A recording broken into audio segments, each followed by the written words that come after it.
Mga kapatid, sa maikling pananahimik natin, tayo lumapit sa ating Diyos.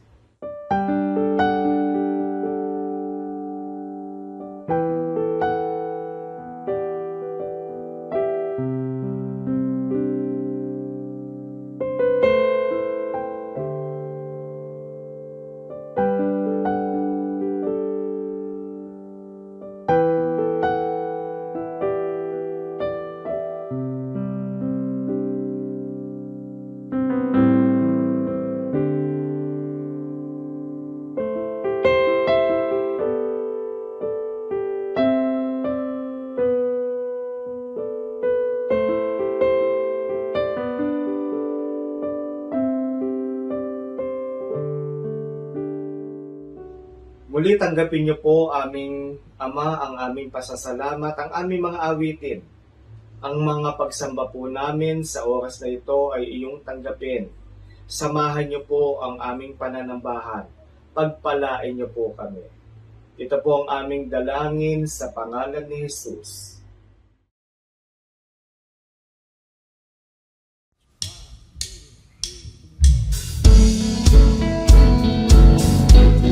Brothers and sisters, let us praise our God, the Most High God, for His love, for His kindness to us. Where can I go from your spirit? How can I escape your love? Your love for me is deeper than the sea, higher than the heavens above. Where can I flee from your presence? Now that you abide in my heart is your home, your temple.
kayo lang at wala nang iba.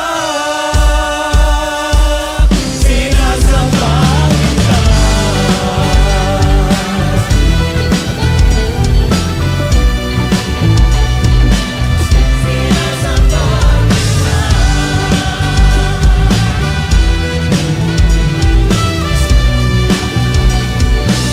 Sinasamba sa iyo, O Diyos, ang kadakilaan, kaluwalhatian. Sinasamba sa iyo, O Diyos, ang kadakilaan, kaluwalhatian. Sinasamba sa iyo, O Diyos, ang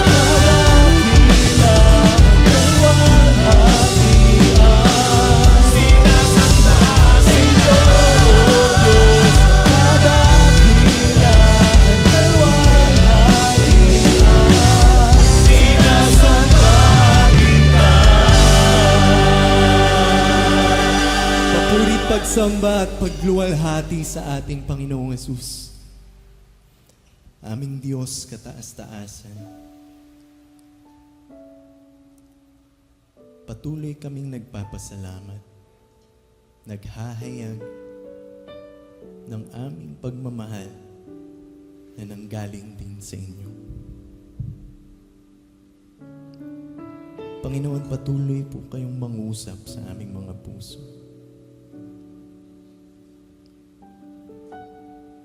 Patuloy niyo pong hipuin ang buhay ng bawat isang laging sumasamba sa inyo, laging sumusunod sa inyong bawat hakbang. Nawa, Panginoon, malugod kayo sa aming mga papuri at pasasalamat. Purihin ka, aming Diyos.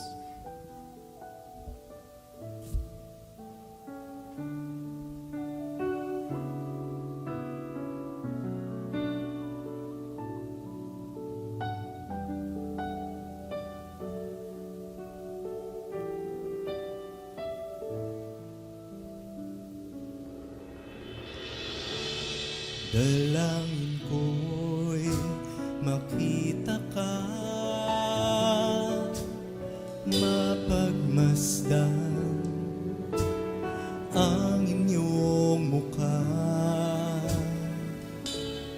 Hawiin niyo ang ulap, nais masilayan, kaluwalhatian.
nothing ever seen or heard. Who can grasp your infinite wisdom? Who can fathom the depth of your love? You are beautiful beyond description. Majesty enthroned above. I stand in awe of you. I stand in awe of you. Holy God, to whom all praise is due. I stand in awe of you.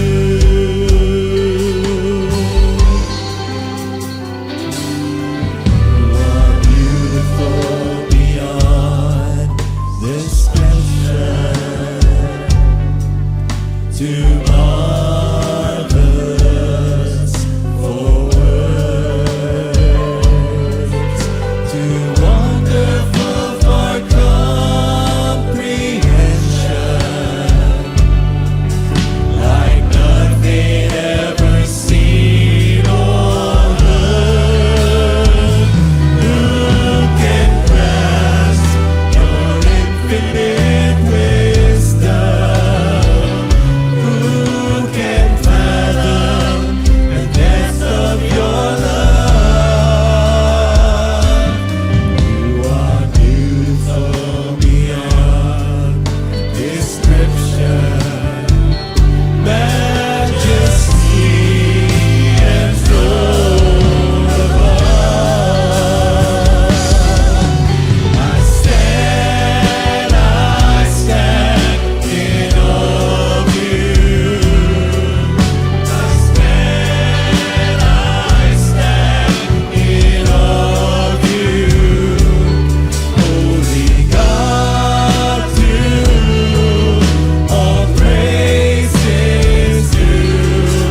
I stand in awe of you.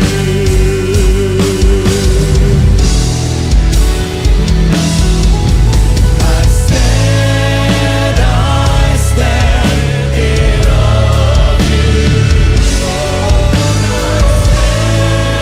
I stand in awe of you. Holy God, to whom all praise is due. I stand in awe of you. Holy God, to whom all praise is due. I stand in awe of you. I stand in awe of you. I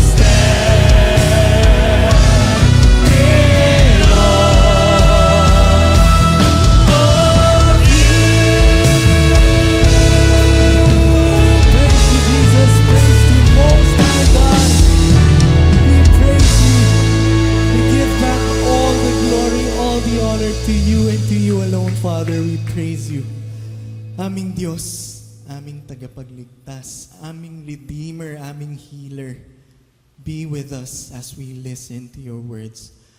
Father, patuloy niyo pong ibahagi sa bawat isang nakikinig sa inyo ang inyong mga aral, ang inyong mga katuruan, and continue to equip us with your wisdom for our lives. Father, we thank you and we love you in Jesus' name.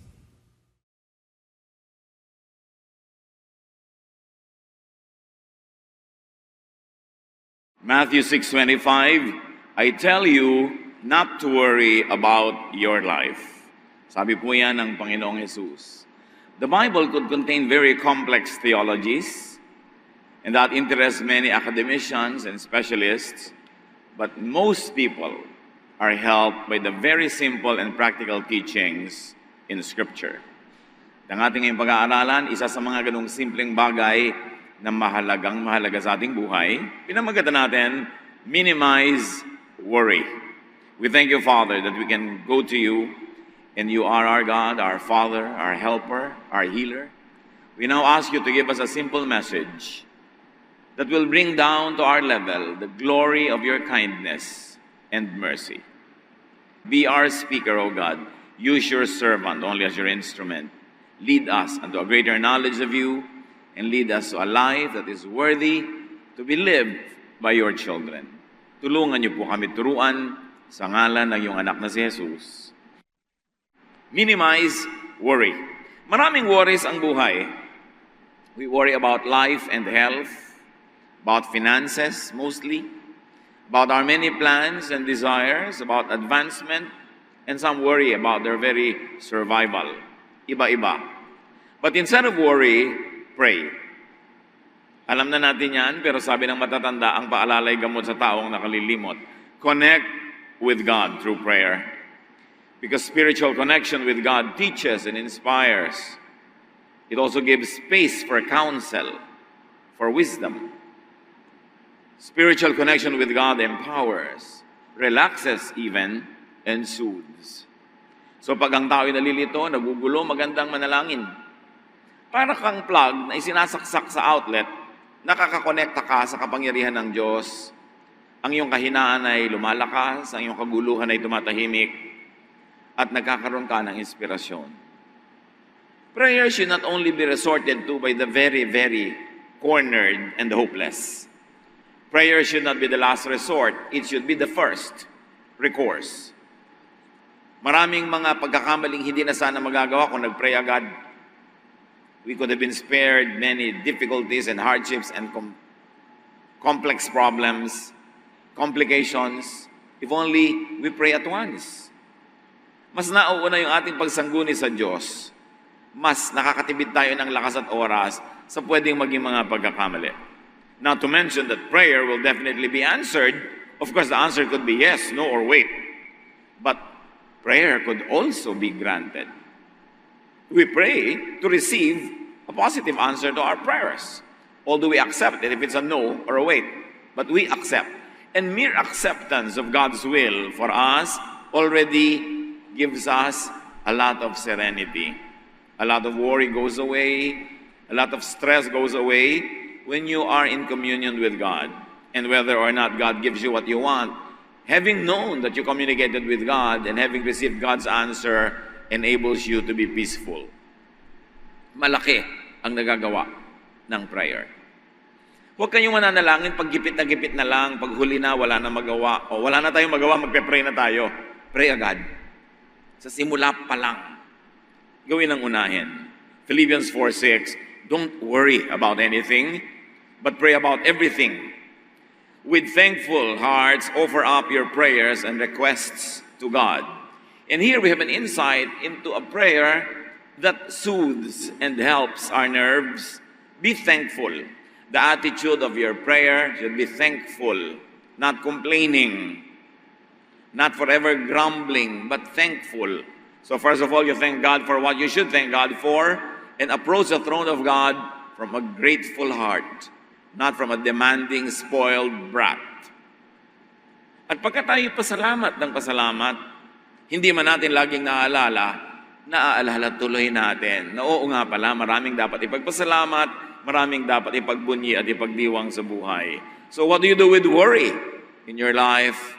You cross out worry and replace it with thankfulness. Be thankful because we don't deserve anything from God. And when God does good to us, and He always does that, then we should be thankful. Pag thankful tayo, kumakalma na agad tayo. Tumataas ang presyon natin pag yan ang mareklamo eh. Pag magagalitin, pag maraming expectation, hindi naman nangyayari, naiinis tayo, gagalit tayo, na-stress tayo, and it's bad for our health. But to have less to worry about, and to help secure the future instead of worry, plant good seeds.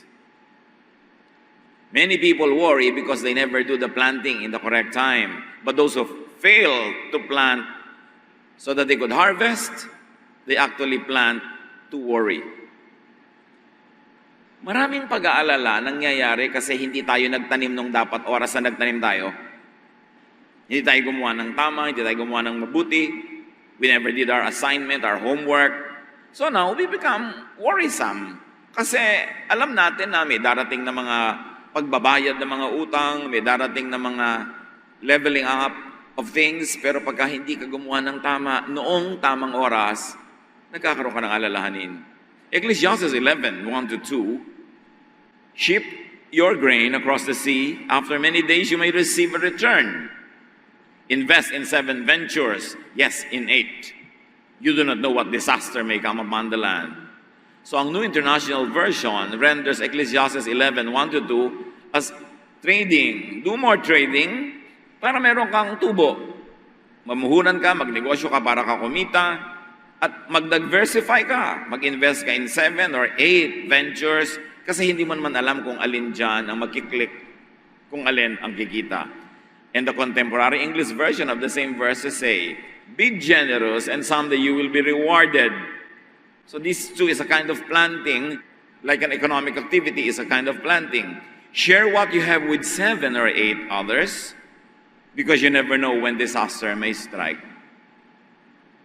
So kung meron tayong mga kabuhayan, meron tayong panahon, oras, time, talent, treasure, we share it with 7, 8 people because you will never know who among those people would be grateful enough to help you in times of trouble. So you invest in many ventures because you don't know which really will work. However, too much diversification, could lead to disaster. Kaya sinabi, 7 or 8. Not too many. But don't put all of your eggs in one basket. Don't invest everything in just one thing. Kasi pag nawala yon, marami kang alalahanin. Planting many seeds in many places gives you more reason to be hopeful, optimistic, and positive. It also gives you chances at being pleasantly surprised by the harvest that could come. Instead of worry, sleep. Kung meron isang napaka-practical na payo para sa mga mapag-alala, lagi nag-aalala, lagi nag-iisip, itulog nyo yan. Kasi kapupuyat naman, kaiisip, hindi rin nalulutas ang problema. Puyat ka pa, kinabukasan tuloy, lalo hindi ka makapag-isip dahil parang nakalutang sa hangin ang iyong utak. Sleep relaxes. Sleep resets the mind. Kumbaga, sikip na yung kwerdas ng utak nyo. Pag natulog kayo, lumuluwag uli, nire-reset. The reading goes back to 0. It becomes neutral enough to accept and to receive inspiration that probably never found space when you were too preoccupied with your nagging thoughts. Sleep could even bring you to another dimension of consciousness, into the counsel of God. We know of many Bible characters who found the greatest instructions at sleep while they are sleeping. Well-timed sleep could be your first step in problem solving. Especially when, despite your attempts, you never seem to find the right solution to your problems, itulog yan. And do not think of problems at night. Just before sleeping, you might have all the horrific dreams that could happen. Ecclesiastes 5:3, a dream comes when there are many cares. And the contemporary English version says, if you keep thinking about something, you will dream about it. That's why many self-appointed prophets keep on seeing things and visions and dreams, because they keep thinking about it. And when you're obsessed with something, focused on something, you will dream about it. Do not mistake every dream for a direct revelation from the divine. Dapat sinusuri mo rin yan. Pag sobrang laging gusto mo, lagi mong iniisip, mapapanaginipan mo yan, kahit hindi ka propeta. And of course, if you like to think and dream of positive things, fill your minds with positive thoughts before sleeping. Ecclesiastes 11:10, rid yourself of all worry and pain. Have you noticed that life seems more dreary, problems seem more terrible between 12 midnight and 4 a.m.? Mas madrama ang buhay paghating gabi. Pag may namimiss kayong tao, subukan yung maalala yan ng mga 1 a.m., 2 a.m., halos mabaliw kayo sa pagkamiss. Pag meron kayo iniisip na problema, parang ang lala ng problema, lalo't kayo lang yung gising. Pag may iniisip kayong mabibigat na mga suliranin, mga nakakatakot na bagay, dumodoble ang horror between 12 midnight and 4 a.m. Pero subukan nyo, kahit anong dramang bukid ang gawin nyo, pag madaling araw, pag hating gabi, kinabukasan wala na, masigla na kayo uli. Merong nangyayari na pag nagliliwanag na ang araw, itinataboy na rin yung mga kung ano-anong nagpupugad at namumugad na mga horror sa ating utak. Kaya huwag kayong masyado mag-isip pag gabi. Itulog nyo yan. It is important to be asleep at night because problems compound.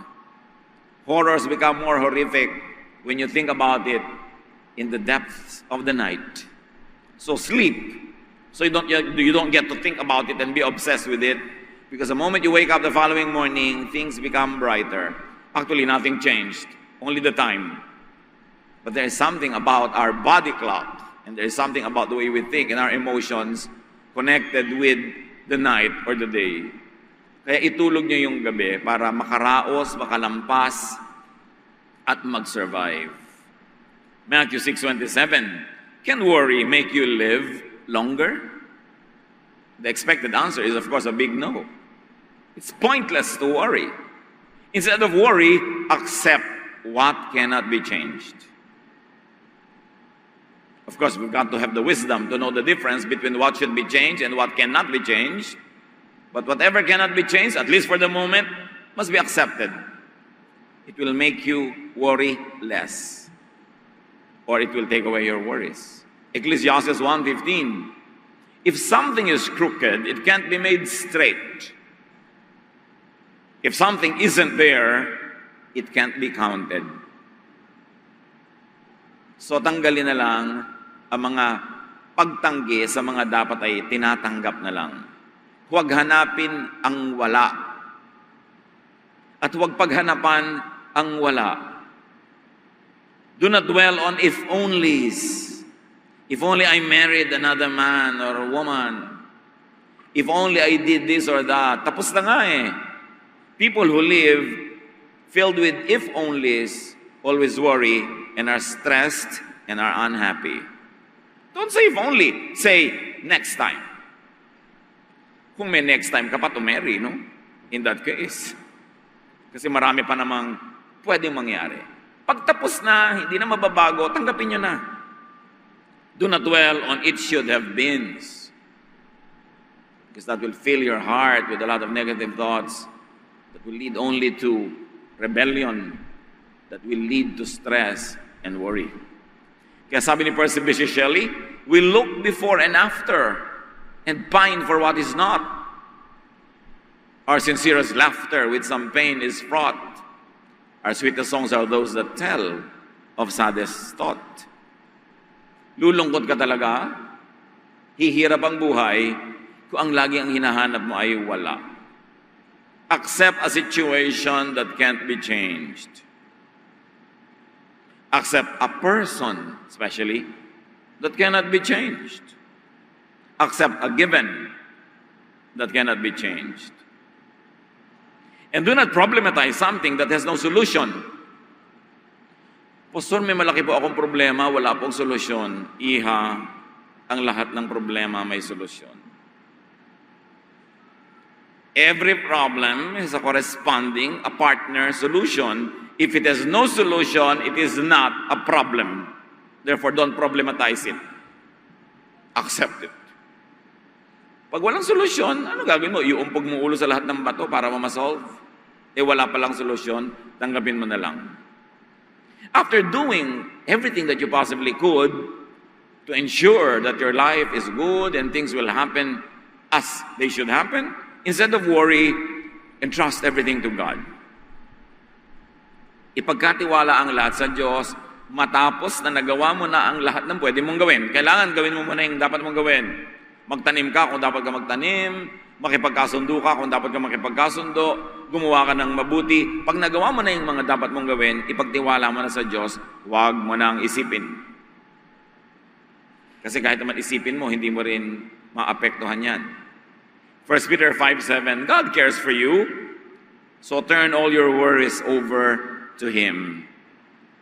And let me be emphatic, after you have done everything you could to improve the situation, to solve the problem, turn everything else to God and do not worry.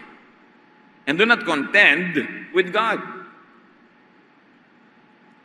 Si Job, nung may mga nangyari sa buhay niya na sa palagi niya hindi dapat mangyari, nakipagtalo siya sa Diyos. Sabi niya, hindi ko naman dapat deserve to. Bakit ako nagkaganito, nagkasakit? Bakit ako naghirap? Ang buti-buti kong tao. So sabi sa kanya ng Panginoon sa Job 38, 1-4, From out of a storm, the Lord said to Job, Why do you talk so much when you know so little? Now get ready to face me. Can you answer the questions I ask? How did I lay the foundation of the earth? Were you there? And then God went on with a series of questions that led to only one conclusion, that God is almighty, Job or other human beings are not, and therefore they should take their correct places. Huwag ka na makipagtalo sa Diyos, kung yun ang kalooban ng Diyos at yun ang naganap, siguradong yun ang pinakamabuti para sa iyo, at least at that moment. At walang buting idudulot ang magreklamo at ang magtampo pa sa Diyos. Minsan nagtatampo pa yung iba sa Diyos, anong mapapala mo na magtatampo ka sa Diyos? Mananalo ka ba? Tanggapin ang dapat tanggapin, baguhin ang pwedeng baguhin, at huwag mag-alala. Matthew 6:25-26, sabi ng Panginoong Jesus, I tell you not to worry about your life. Don't worry about having something to eat, drink, or wear. Isn't life more than food or clothing?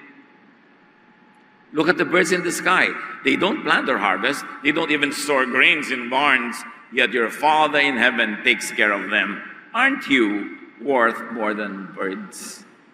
Isang mahalagang paalala sa atin yan. Mas mahal kayo ng Diyos kaysa mahal nyo ang inyong sarili. God loves us more than we love ourselves. When we live following God's will, when we pray, when we do what is practical to do and use our brains that God gave us, there should be no reason to be always worried. Mahal tayo ng Diyos, makapangyarihan ng Diyos, alam ng Diyos ang nangyayari, kaya liban na lang sinasadya nating sumuway sa kalooban ng Diyos. Therefore, ang nangyayari sa buhay natin ay siyang pinakamabuting pwede mangyari given all the surrounding facts of life. Kaya huwag tayong makipagtalo sa Diyos. Pero dapat laging iniisip, Lord, ito bang bagay na ito, dapat kong baguhin o dapat kong tanggapin? Kaya ko bang baguhin na hindi ako makakasakit ng iba, hindi ako makakagawa ng masama sa sarili ko? Kung kaya ko, di ba baguhin ko, pero kung hindi, tatanggapin ko po. At kung hindi man katanggap-tanggap to sa akin ngayon, next week, next year, at least for today, tatanggapin ko, para tahimik ako today. Kasi marami naman pwedeng mangyaring mabago bukas next week. Tatanggapin ko lang ngayon, hindi ko lalabanan, kung hindi ko naman talaga pwedeng palitan, and I will pray and hope na bukas, pagising ko, iba na yung sitwasyon. Marami mga tao, mga kapatid, meron sila halimbawa ang taong gustong mawala sa buhay nila pero ayaw nilang palayasin. Kasi ayaw nilang saktan, ayaw nilang makipagkagulo. Pinapanalangin nila, Lord, kayo na po ang gumawa ng paraan.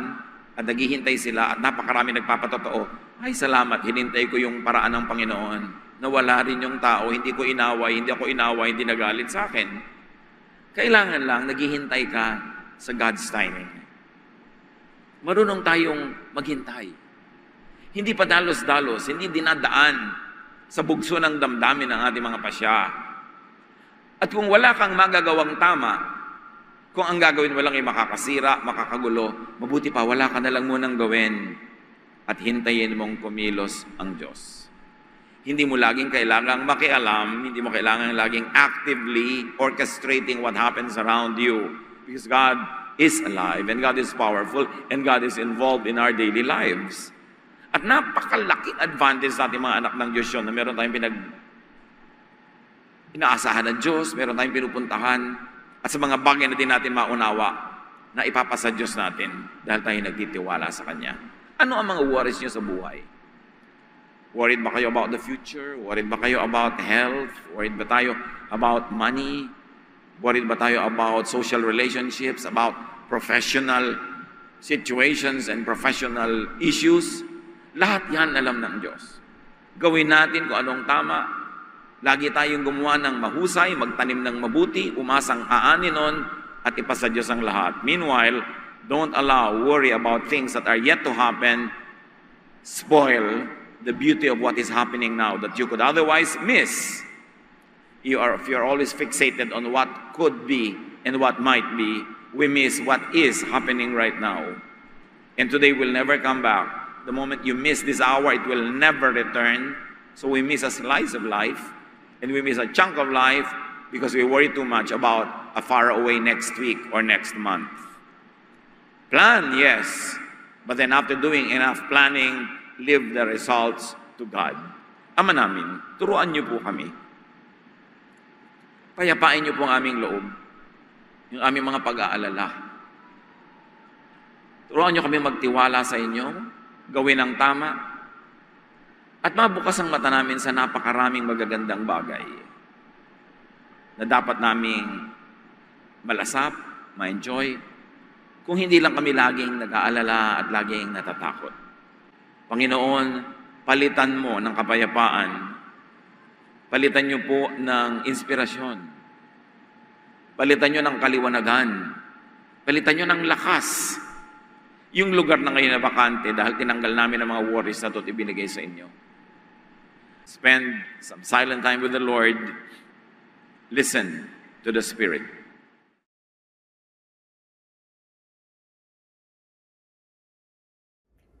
Dear Lord, thank you for reminding us to minimize worrying. Thank you for teaching us not to be anxious about anything. Instead, be grateful as we present our requests and petitions to you. Most of all, thank you because you love us more than we love ourselves.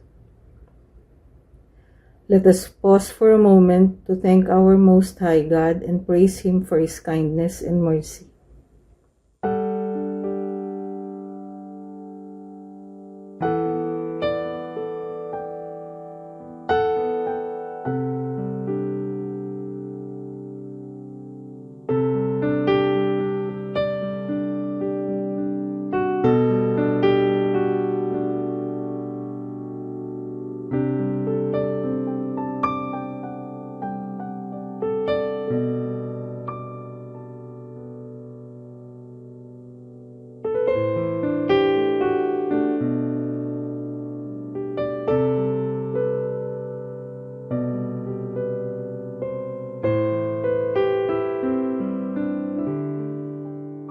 Heavenly Father, may you be pleased with our offerings as we lift our hearts to worship you.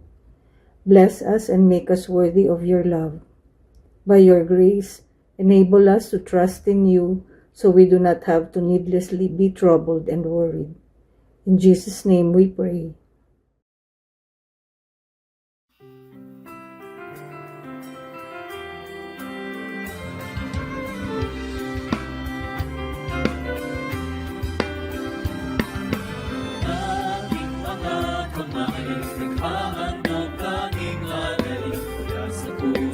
Ko'y tigil sa salamat na hatid upang salita niyo ay palaganapin ang kalawak ng makalangin na gawain. Tinig na umaawit, pagpapuri ang inihahatid sa salamat na sinasambit, ang kalagay walang patid. Kung sayang ibinabalik, biyayang galing sa langit, tunay at mayaman, inyong pag-ibig. Ang aming alay, O Diyos, ay gagawin. Tatlog na pinakamainam ang aming nagalin. Lahat ng ito'y sa inyo dinamdalin. Nanalaan tungo sa inyong gawain.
the quiet, in the stillness, I know that you are God. In the secret of your presence, I know there I am restored. When you call, I won't refuse. Each new day again I'll choose.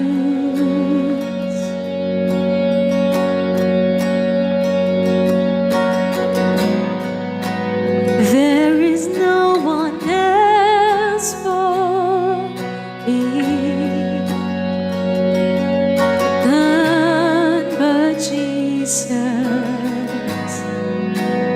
crucified to set me free.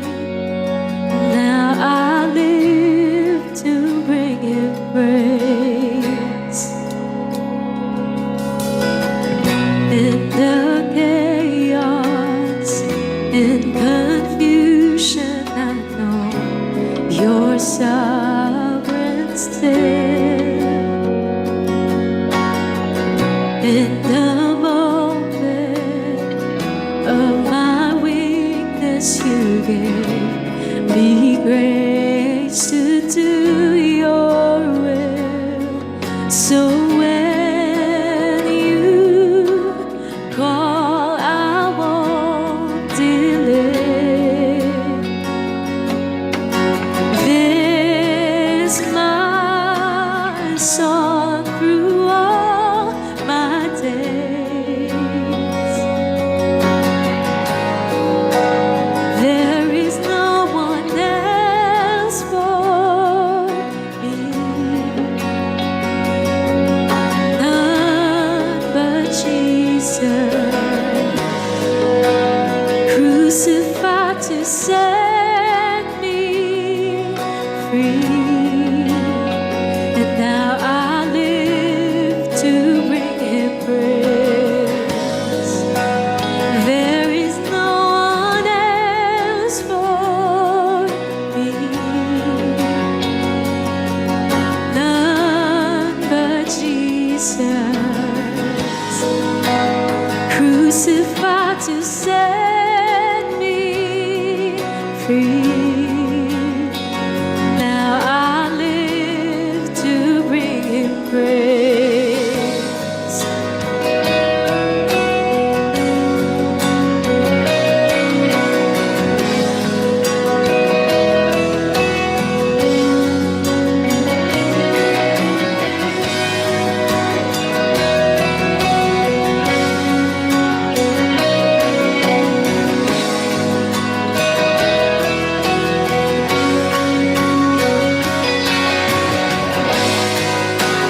All my delight is in You, Lord. All of my hope, all of my strength, all my delight is in You, Lord, forevermore.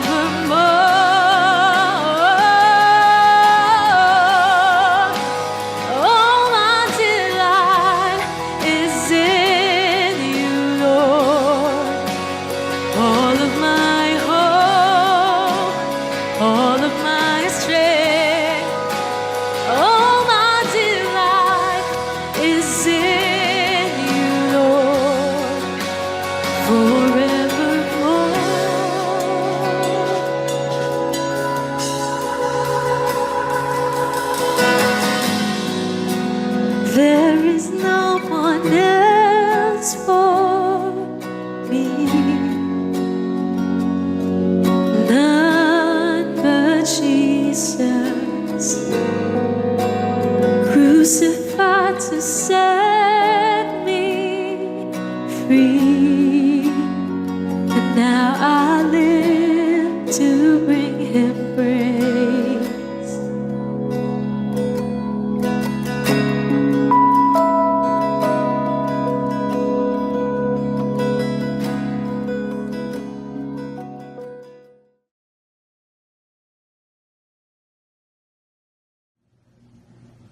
Narito po kami muli, nagbibigay ng pasasalamat sapagkat muli kami ay iyong pong pinag-isa at sama-samang ikaw ay amin pong sambahin. Tunay na sa umaga ito ay naranasan namin ay iyong dakilang pagyakap, ang pagmamahal. Kaya mga kapatid, tanggapin natin ang pagpapala ng ating Diyos Amang nasa langit, ang pag-ibig at pagliligtas ng ating Panginoong Hesus, ang kaaliwan, kapuspusan, patnubay ng Santo Espiritu na siyang nating maranasan mula sa araw nito hanggang sa panahon pang ating tatahakin.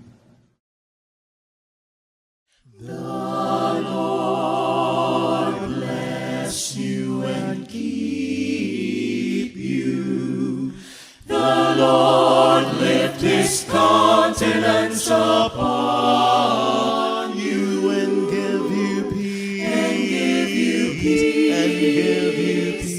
And give you peace. The Lord make his face to shine upon you. And be gracious